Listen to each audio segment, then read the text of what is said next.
trabalho com as emoções na vida espiritual. Clara Cod dedica um pequeno capítulo a esse tema. Seguramente que esse tema merece uma exploração ampliada. Nós já temos as colocações de Clara Cod aqui no capítulo, que se refere, o capítulo focaliza principalmente a necessidade de percepção das nossas emoções, né, e de certa forma desidentificação delas, no sentido de que quando estamos completamente identificados com o que acontece na nossa vida emocional, a gente não consegue ter o distanciamento necessário para compreender, perceber mais profundamente, ou compreender o que ocorre, o que realmente ocorre em nós. De maneira que os momentos mais confusos, mais complicados na nossa vida emocional são momentos em que nós estamos tão imersos na turbulência que nos falta recursos para administrar melhor as situações. Então, a primeira grande indicação dela é essa habilidade de estar plenamente consciente, sublinhar essa frase, plenamente consciente do que se passa nessa dimensão subjetiva em que nós vivemos, no campo da consciência, até porque os maiores problemas e maiores sofrimentos na nossa vida, eles ocorrem nos nossos pontos de inconsciência. Inconsciência e sofrimento andam juntos. Isso é uma verdade tanto para a psicanálise quanto para os Yoga Sutras de Patanjali. Em Patanjali, vocês lembram que as causas do sofrimento são, primeiro, a vidya, a ignorância, a mente que não percebe a natureza espiritual da realidade e, portanto, fica prisioneira numa interpretação superficial do real. A partir disso surge a asmita, que numa dimensão metafísica é o senso de separatividade, o senso de eu, de separatividade. Numa dimensão mais psicológica é uma identidade restringida, restrita, menor, pequena, aprisionados num senso de nós mesmos diminuído, nós necessariamente vamos criar relações confusas conosco mesmos e com os outros. As outras causas do sofrimento em Patanjali, vocês lembram? A busca incessante do prazer, a fuga incessante da dor, né? E a consequência disso é o apego à vida, o desejo da experiência e o medo da morte. Do ponto de vista psicológico, isso tudo ocorre aqui agora conosco. E a grande saída que Patanjali, o yoga e todas as tradições espirituais propõem é a expansão da nossa consciência, da nossa compreensão. Nisso, as tradições espirituais dialogam perfeitamente com a psicanálise e todas as outras grandes abordagens psicológicas, para as quais a saída do nosso sofrimento é a capacidade de estarmos presentes, conscientes e encontrando significados mais profundos para as experiências que nós vivemos. Então, tem um livro muito especial chamado Psicanálise Zen Budismo, em que Daihatsu Suzuki apresenta a psicologia do budismo em diálogo com a psicanálise, em que isso vai ficando muito claro. Nas tradições psicológicas busca-se a libertação do sofrimento emocional. Nas tradições espirituais busca-se a libertação do sofrimento como um todo. As metodologias diferem, porque, como vocês sabem, a psicologia, fruto do pensamento ocidental,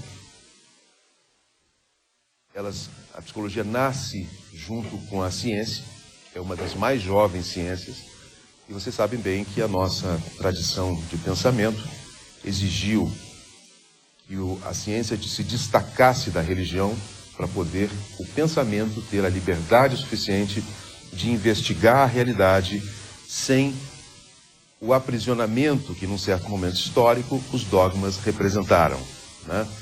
É claro que nessa tentativa de libertação, a ciência teve que jogar fora o bebê junto com a água suja do banho. E o espiritual ficou de fora da leitura da realidade e do ser humano no pensamento ocidental. Mais recentemente, especialmente depois de Jung, na psicologia, depois também com a psicologia humanista e com a psicologia transpessoal, começa a haver o ressurgimento do espiritual dentro da psicologia e um diálogo da psicologia ocidental com a psicologia oriental. Mas as tradições orientais e as tradições místicas fizeram sempre o seu foco na relação entre a dimensão mortal do ser humano, né, e a dimensão imortal. Se para a tradição ocidental da psicologia a libertação do sofrimento e a libertação do sofrimento emocional, né, e para isso existem inúmeras metodologias com diferentes graus de eficiência, nas tradições orientais o objetivo é a libertação da condição limitada da consciência, limitada especialmente a um estado que é um que todos nós experimentamos e é inevitável até certo ponto que experimentemos, que é o da ilusão da separatividade. O senso de eu separado, que pode evoluir para um senso de eu isolado. E quanto mais evolui na direção do isolamento, mais seco, mais desvitalizado e mais potencialmente produtor de sofrimentos nos outros nós nos tornamos.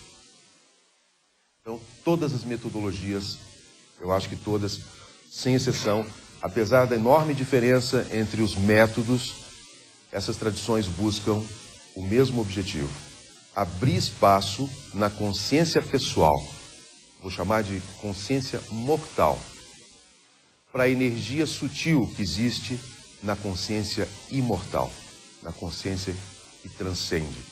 A tradição ocidental, tanto na dimensão religiosa quanto na dimensão científica, veio inspirada por um olhar dicotômico. E como nós somos frutos dessa cultura, é natural que todos nós carreguemos dentro uma tendência que se mostra nas mais diversas facetas a olhar as coisas de forma dicotomizada. Nós, estudantes da literatura teosófica, que é a literatura que resgata a proposta de Amônio Sacas, da escola neoplatônica de Alexandria, que buscava compreender o que há em comum entre todas as tradições espirituais e que buscava fazer analogias entre a nossa vida pessoal e os processos da natureza e os grandes mitos de todas as civilizações, de maneira a enriquecer a compreensão da nossa vida e da nossa jornada, né, a partir de um olhar não sectário para as religiões, para as tradições de sabedoria. Isso é o que nós fazemos aqui. De maneira que todo o grande ensinamento espiritual é literatura teosófica. E claro, existe uma parte da literatura teosófica criada já mais recentemente. Mas há um alerta que nós precisamos dar a nós mesmos em respeito às características da tradição da qual nós viemos, né?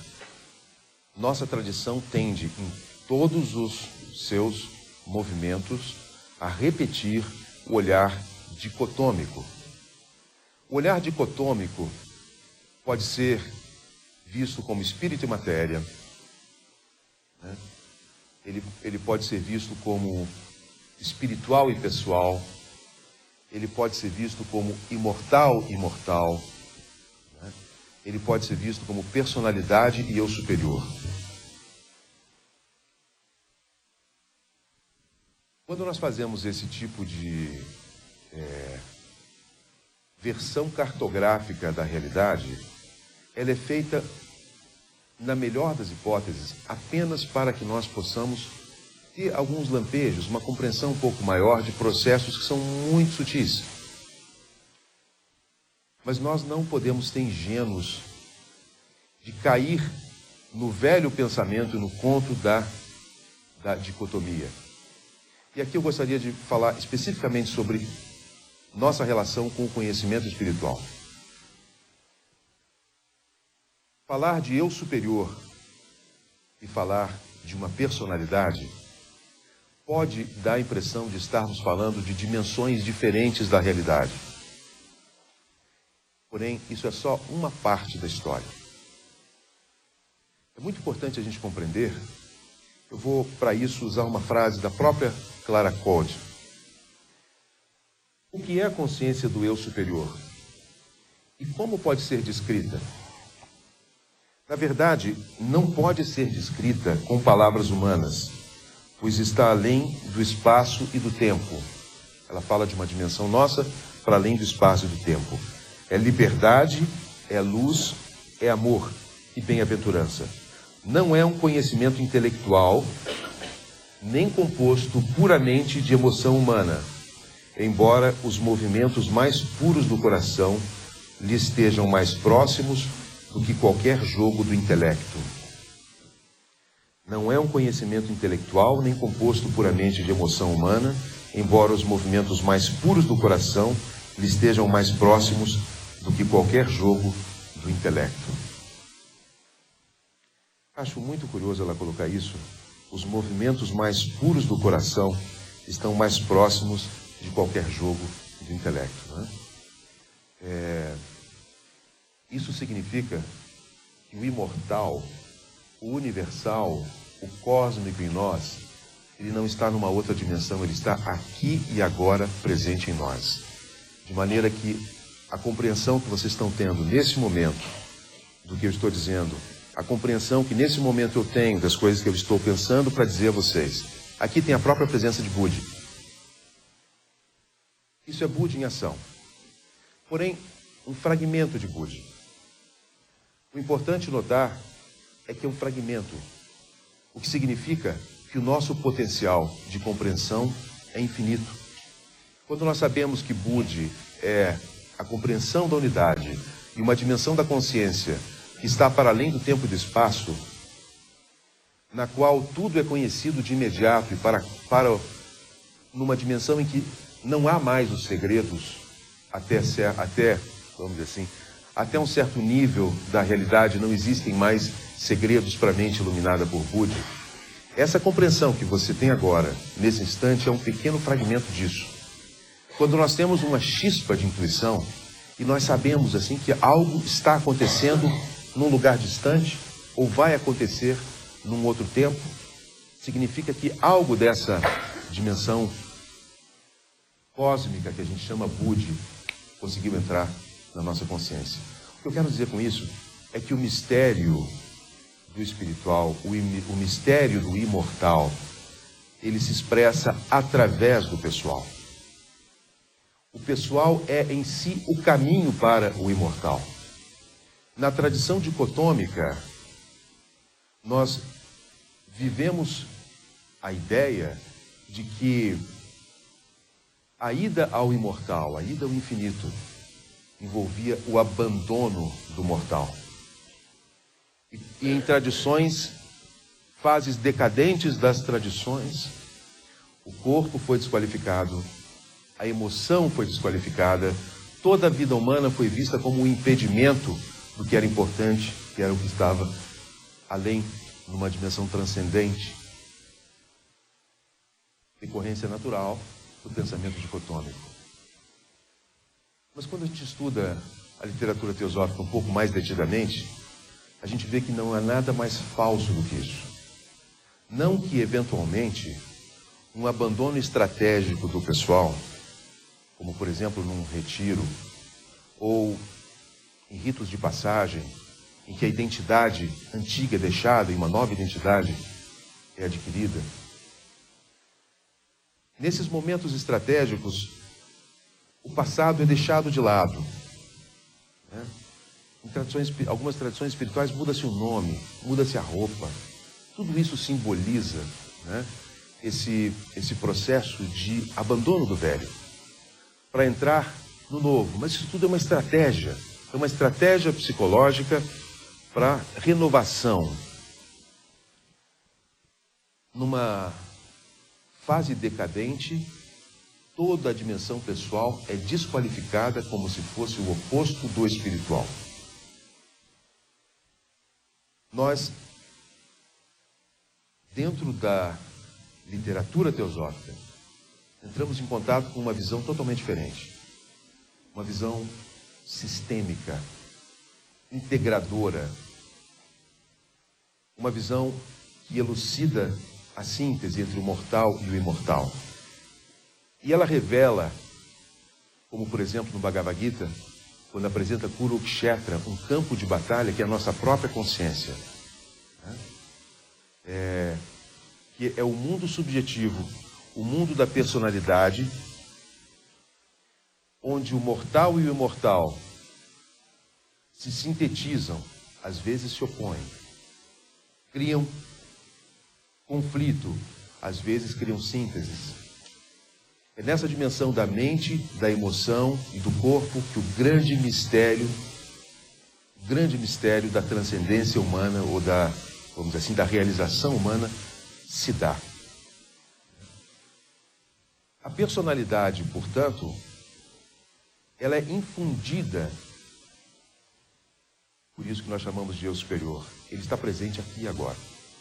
E quando Clara Code diz que nos movimentos sutis do coração você vê a presença do eu superior,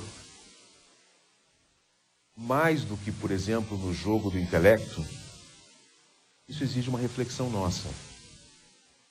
Porque uma decorrência natural da fala da Clara Code é que nos movimentos sutis da alma existe a sabedoria, existe uma inteligência, existe um potencial transformador que decorre do fato de que o infinito, o imortal, está aqui agora se expressando na nossa personalidade. E a maneira como nós administramos esse ser pessoal que vai definir o sucesso ou o fracasso desse mistério em andamento aqui e agora.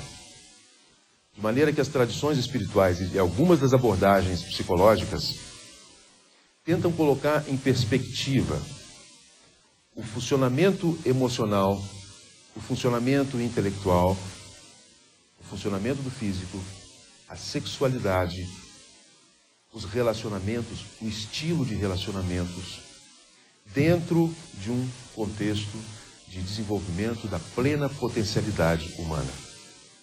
Na história da psicologia, o criador do movimento humanista, ele foi também o criador do movimento transpersonalista. Eu não sei se você sabe disso. Quem é da área sabe disso. Foi Abraham Maslow que fez um estudo sobre homens especiais. Pessoas que tinham qualidades, características tão admiráveis, que se destacavam da média. E ele quis entender o que é isso, quais são essas características dessas pessoas. E ele descobriu que essas pessoas que têm grandes figuras históricas, que tiveram algum tipo de marca no caminho humano, na caminhada humana, eles tiveram momentos em que algo se abriu na sua consciência e eles tiveram o que ele chamou de peak experience, experiências culminantes, experiências que estão além da normalidade, que são justamente o tema mais importante das tradições espirituais. Portanto, a evolução do humanismo na psicologia desembocou na transpessoalidade, na espiritualidade. Porque quanto mais humanos nos tornamos, nesse sentido, mais espirituais nos tornamos também. Quanto mais humanizados, ou seja, vivendo a plenitude da humanidade, com a lucidez máxima, com a sensibilidade máxima, mais se abre na nossa alma o espaço para aquilo que está para além da personalidade, pelo menos na sua plenitude.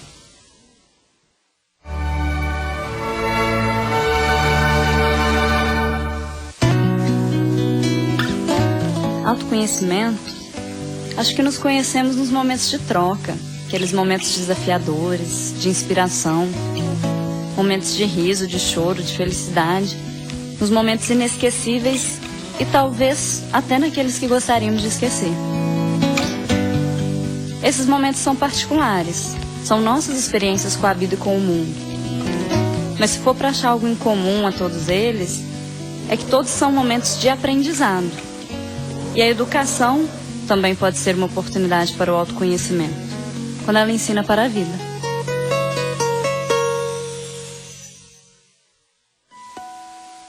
O conhecimento por si só não transforma.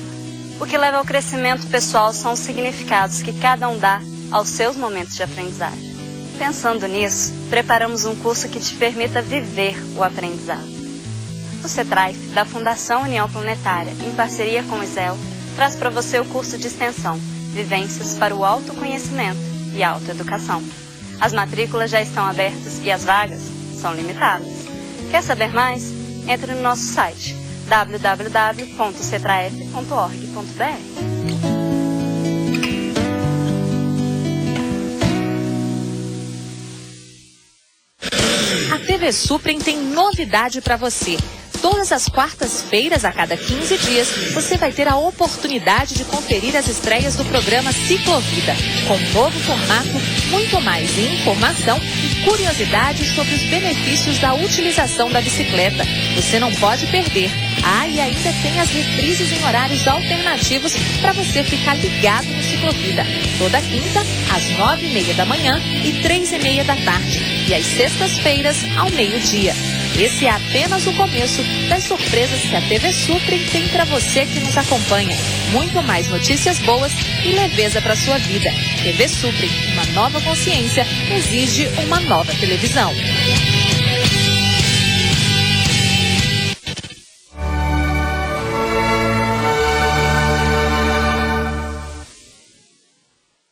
O livro tem como título A Técnica da Vida Espiritual. E eu confesso a vocês que a primeira vez que eu vi esse título, eu senti um choque. E acostumado com Krishnamurti, me pareceu estranho definir espiritualidade como relacionado à técnica.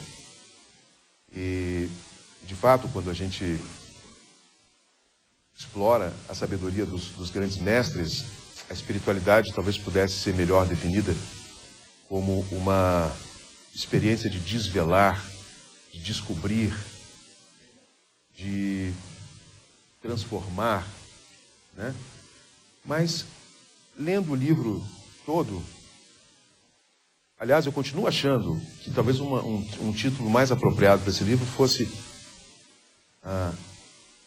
Técnicas para a Vida Espiritual e não a técnica da vida espiritual, ou técnicas úteis para a vida espiritual. Porque o livro, de fato, ele é uma reflexão e uma série de sugestões técnicas que podem ser bastante úteis para a nossa vida espiritual. Nesse aspecto, ele é extremamente útil, sugerindo alguns procedimentos que podem provocar efeitos dentro da estrutura energética dos nossos corpos, dos nossos corpos sutis, né? E preparando o campo para que surja uma experiência espiritual real e profunda. A base de tudo isso, eu acho que já está clara para todos, né? A distinção maior entre a personalidade, que tem dentro dela já o imortal, e a dimensão imortal, cuja personalidade é a sua expressão, é que a consciência humana tem um enorme potencial de criar um véu entre os dois, entre essas duas dimensões. Isso é que Patanjali chamava de avidya. Um véu, uma cortina. Essa cortina pode ser tão espessa como um blackout, daqueles que não deixam passar nada do sol. De maneira que a personalidade, a nossa vivência aqui agora, ela pode ser bastante carente ou subnutrida do potencial maior que a nossa consciência tem.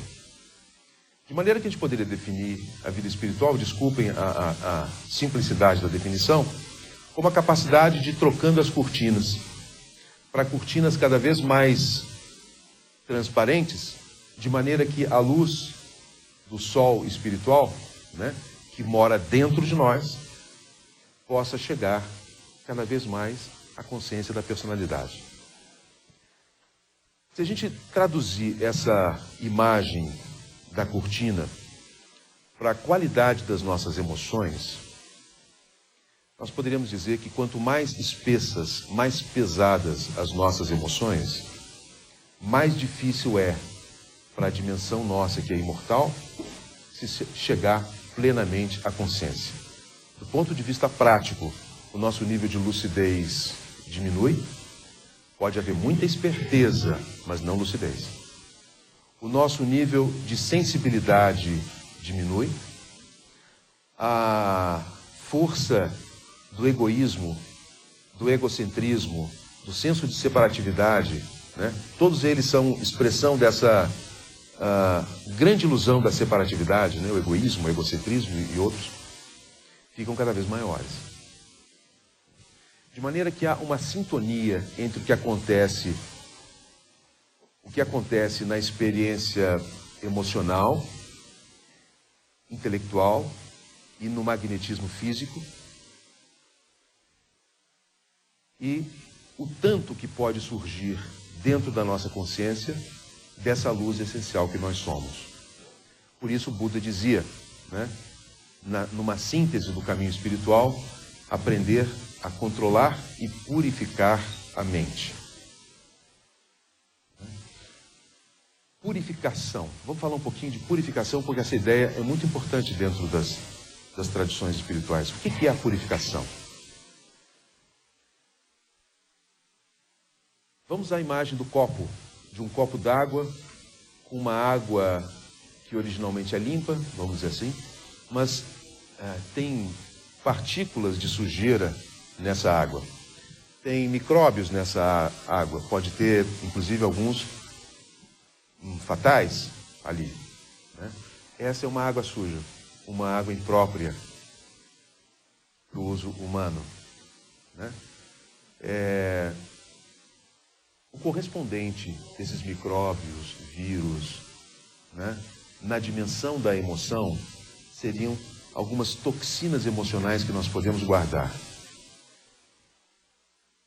Toxinas emocionais são apenas aquelas emoções em que nós nos enganchamos e não conseguimos mais nos libertar delas. Não existem emoções tóxicas per si, a priori. Todas elas têm uma função, inclusive evolutiva. Hoje nós sabemos que as emoções têm uma função evolutiva. Não fosse o medo e a raiva, nossa espécie não chegaria até aqui. Não fosse o ciúme, talvez também não. Em tempos antigos, a natureza colocou a sabedoria dessas emoções mais pesadas para permitir que nós pudéssemos ir à frente. Todas elas circulam dentro da nossa consciência como expressão dessa inteligência da natureza.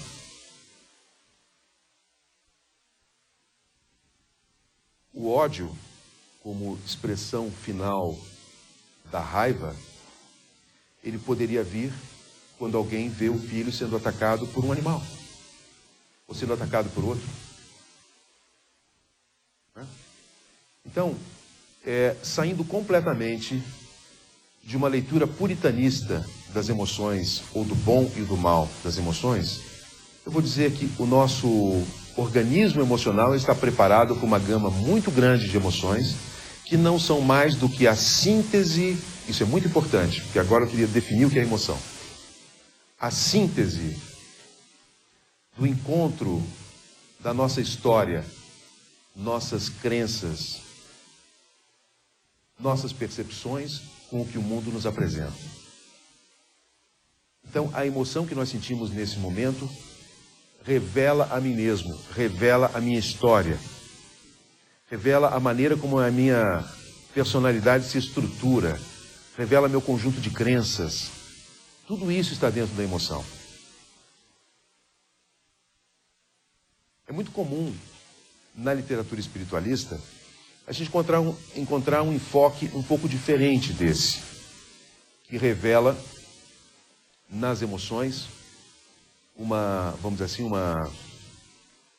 um enfoque baseado no significado delas.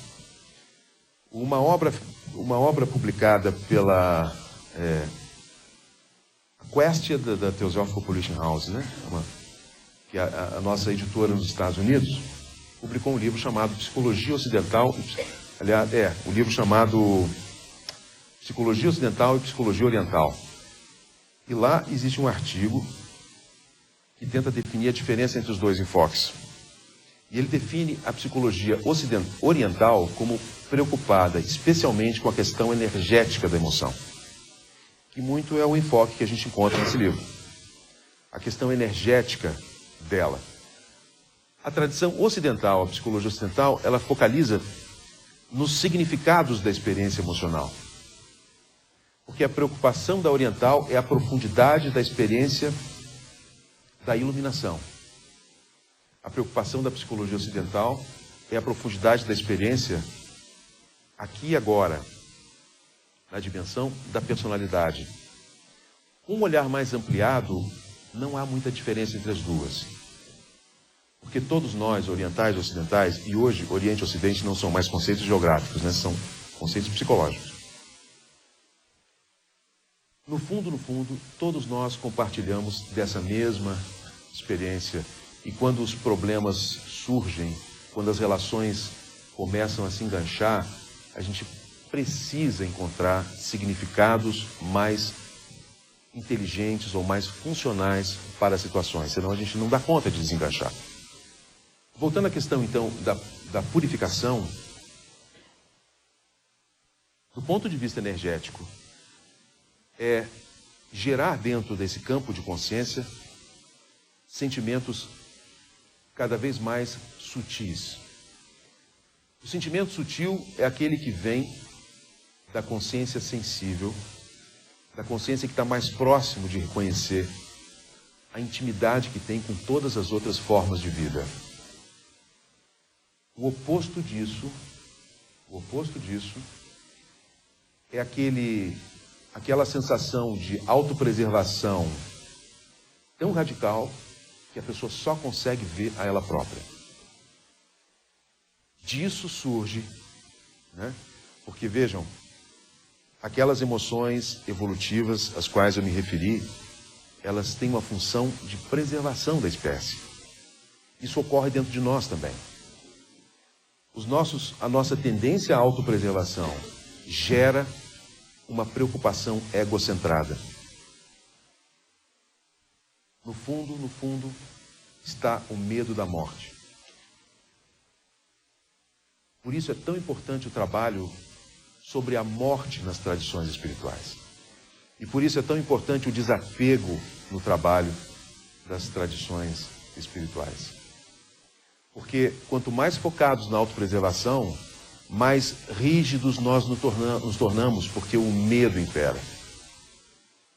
E aqui nós chegamos numa parte importante dessa fala. Quanto maior o medo na estrutura da nossa personalidade, menor a abertura para o amor. Provavelmente o medo é o real oposto do amor e não o ódio. O medo nos coloca defensivos, nos fecha. E é nesse fechamento que o amor se impossibilita.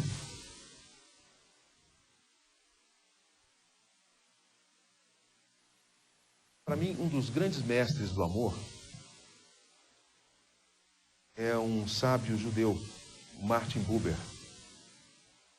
Eu já tive a oportunidade de trocar ideias com alguns irmãos aqui sobre o trabalho dele. E algo que me chamou especial atenção na vida do Martin Buber é porque ele vem de uma subtradição do judaísmo chamado Hassidismo. E uma das características dela é a constante louvação ao Senhor.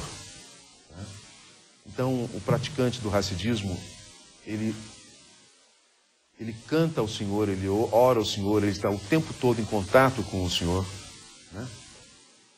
De maneira que enquanto o dia vai passando, vai aumentando o seu estado de alegria, de entusiasmo, de preenchimento com o divino. De preenchimento com o divino. De maneira que eu acredito que, inclusive, o amor ao divino pode ali surgir. Mas o Martin Buber viveu uma experiência transformadora. Ele conta que, embebido nesse amor divino, ele, como rabino, recebia algumas pessoas para aconselhamento.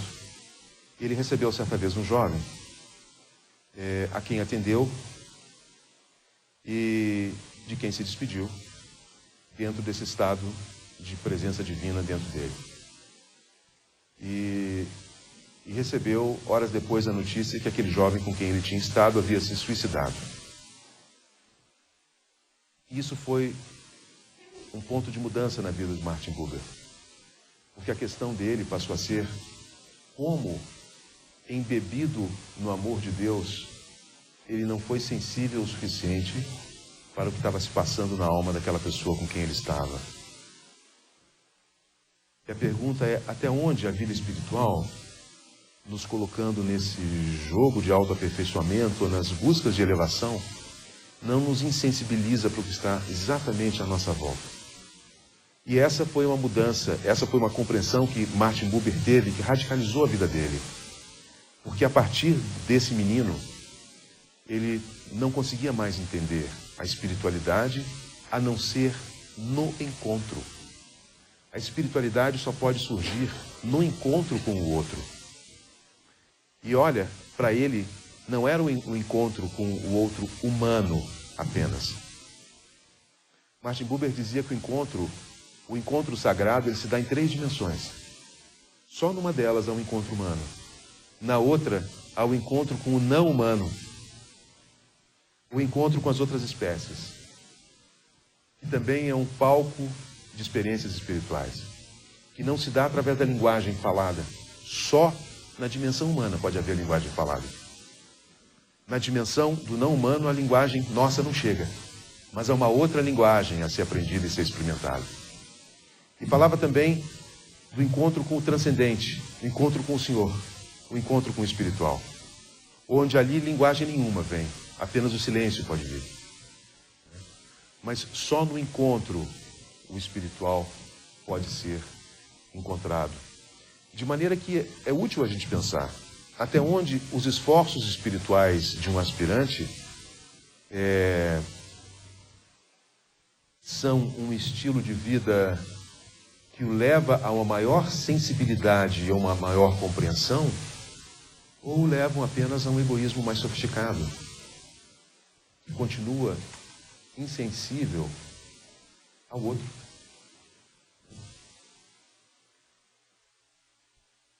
Quando nós lemos a vida dos grandes mestres, ali é amor, ali é abertura real, é sensibilidade para o outro.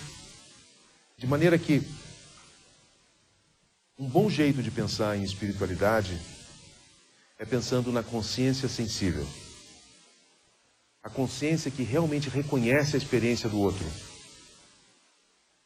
A experiência que é tão sensível ao outro, que dela naturalmente surge uma atitude ética em relação ao outro.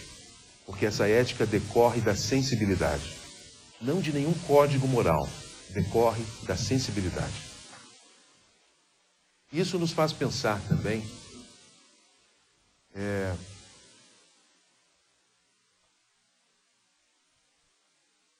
que talvez a essência da vida espiritual seja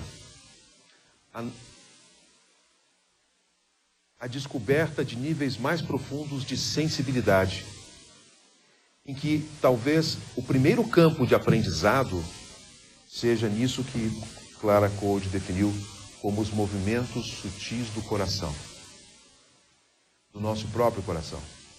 Porque provavelmente não vai ter uma escuta sensível para o outro se não houver uma sensível, respeitosa, que reconheça o mistério no outro, se não houver a mesma escuta sensível, respeitosa, que reconheça o mistério em nós mesmos. Vocês sabem que a gente vive hoje tempo da depressão. A Organização Mundial da Saúde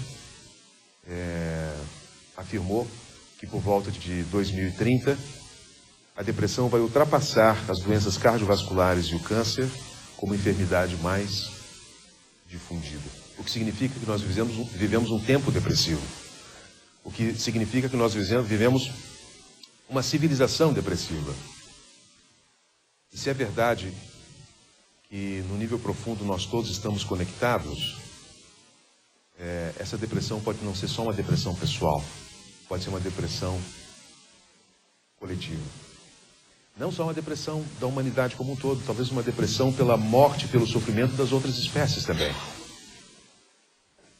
Porque algo muito sutil em nós está conectado com o sutil do outro. Então, o cruel e o desaparecimento das espécies e o sofrimento que está à volta, para o qual a sociedade de consumo não é mais do que um mecanismo de defesa, talvez esteja gritando aqui dentro de nós. Mas é na sensibilidade para esses movimentos da alma, no movimentos como da ansiedade, movimentos como da depressão, nos movimentos como dos nossos medos e muitos outros que também ocorrem na dimensão, no outro lado, né? O encantamento, o entusiasmo. Nessa sensibilidade para isso, que a nossa consciência se torna vulnerável ao espiritual. Portanto, espiritualidade e sensibilidade são coisas que andam juntas. Dessa sensibilidade, a partir dessa sensibilidade, pode haver um outro tipo de inteligência. E não é essa meramente racional a que a Clara Couto se refere. Essa pode ser completamente oposta aos movimentos da alma, aos movimentos do coração e aos movimentos da natureza interna.